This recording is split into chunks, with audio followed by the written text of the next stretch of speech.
waktu saya masih kecil-kecil sekolah rendah tuh saya memang just ikut-ikutan lah, ya tidak sangat mengenali Tuhan macam tu. And then kadang-kadang kalau datang gereja, just datang gereja, ya duduk macam tu, and then balik.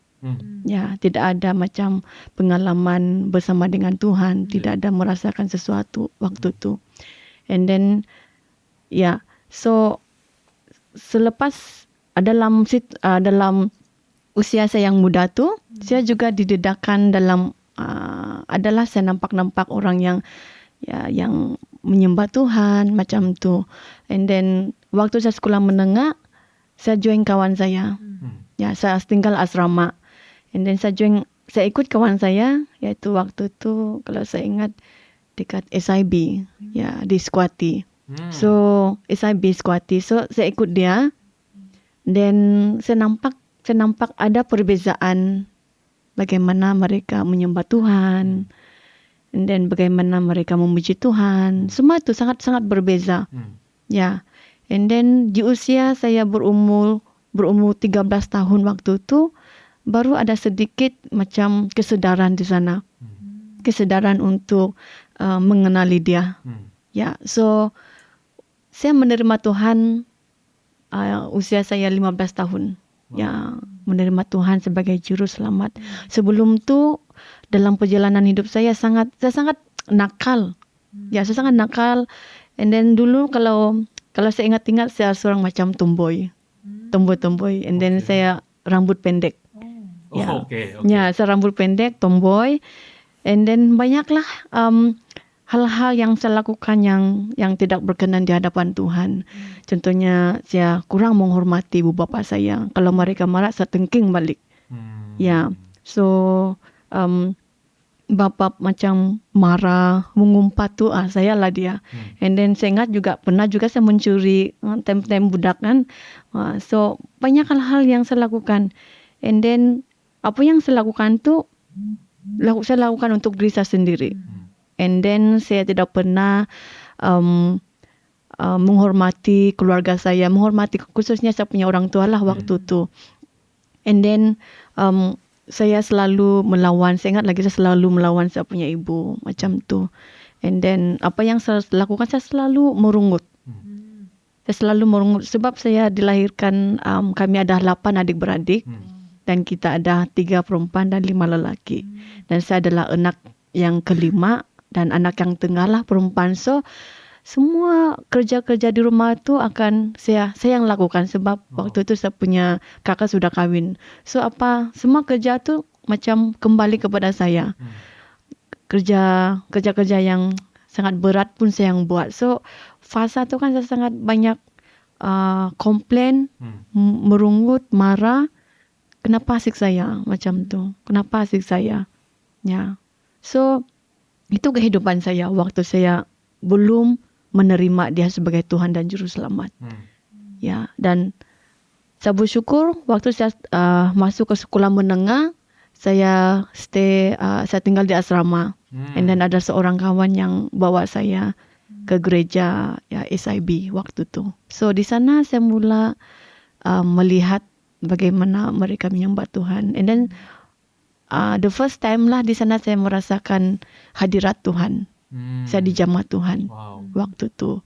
And then saya mengambil keputusan untuk menerima Tuhan sebagai Tuhan dan Juru Selamat waktu usia saya 15 tahun. Ya. Ya. So ya, saya memang banyak perbezaan dia. Saya sangat macam waktu first time saya macam jatuh cinta dengan Tuhan, saya selalu menangis lah. Saya selalu macam kadang-kadang hadirat Tuhan tu sangat-sangat luar biasa. And then kadang-kadang saya yang selalu akan stay back, terbaring-baring di lantai lah waktu macam autocall tu ya di situ. So saya sangat menikmati waktu-waktu penyembahan. And then dalam kehidupan saya juga banyak perubahan. Ya, saya merasakan seperti ada menjadi ciptaan baru waktu tu. Ya, and then dalam segi perkataan saya banyak berubah. And then dulu yang saya tidak menghormati ibu bapa saya, dan ya saya menghormati mereka dan sangat mengasihi mereka dan mengampuni mereka dan menerima mereka seadanya. Ya, and then dan saya bersyukur karena Tuhan itu sangat baik. Dia selalu baik. Ya, dia ada rencana yang terbaik dan dia mahu memakai saya untuk menjadi terang, yang menjadi cahaya di tengah-tengah keluarga saya. Ya, walaupun keluarga saya waktu itu yang ya memang sangat, kalau kita tahu macam yang suam-suam macam tu kan. So saya sangat bersyukur karena dalam fasa saya, dalam proses yang ada pahit macam tu kan, Tuhan itu sangat baik. Walaupun ada waktunya ibu bapa saya marah macam tu kan, ya, tapi di dalam kemarahan mereka itu saya tahu bahwa mereka mengasihi saya.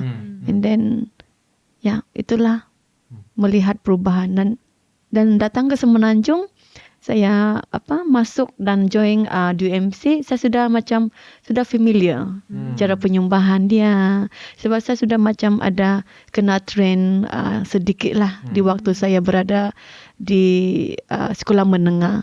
Waktu tu kan saya sangat pemalu sebenarnya, saya sangat pemalu, and then saya kurang bercakap. And then waktu proses saya bertumbuh mengenali Tuhan dalam usia 15-16 tahun waktu itu, saya sangat rindu melayani Tuhan. Ya.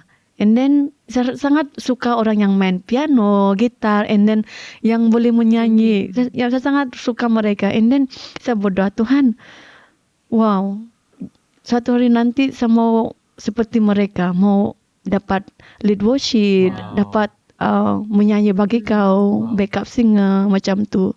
And then umur saya 17 tahun. Di situ saya ambil keputusan untuk macam mana? Rasa takut tu saya kasih ke belakang. And then saya cabaran untuk ambil peranan untuk lead worship. Of course, first tu banyak memang tidak masuk chord lah, lari lah. Ya, tapi di dalam proses tu, ya, rasa malu tu sangat saya sangat malu lah sebab kan ya, tiba-tiba kan jadi singers, and then tidak tahu chord apalah semua kan. So melalui proses tu slow saya memperbaiki. Ya, memperbaiki bagaimana saya untuk dapat membawa penyembahan itu, and then membawa orang lain menyembah Tuhan. Ya, so ini datang ke Semenanjung, Tuhan membuka pintu bagi saya untuk terus dapat melayani dia di dalam team worship, dapat dan dalam tarian juga. Ya, so ya, bagi saya sangat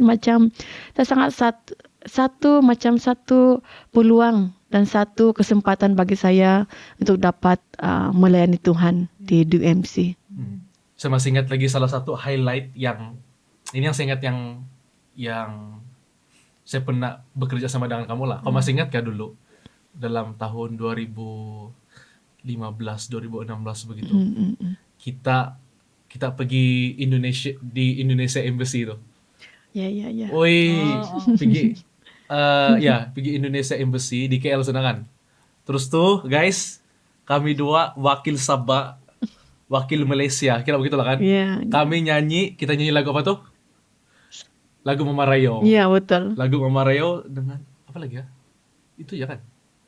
Lupa sudah. Ada satu lagi lagu. Tapi ya, kita dua nyanyi lagu Mama Rayo di Indonesian Embassy, wakil Malaysia. So, wah, masa itu umur begitu, luar biasa lah, luar biasa. Dan saya sendiri melihatlah macam mana kamu punya perjalanan pelayanan kamu dari menyanyi, pimpin pujian, terus pergi hadasan, dan kemudian mengetuai kelompok sel, begitu, jadi leader, jadi speaker. Wow, luar biasa lah, luar biasa.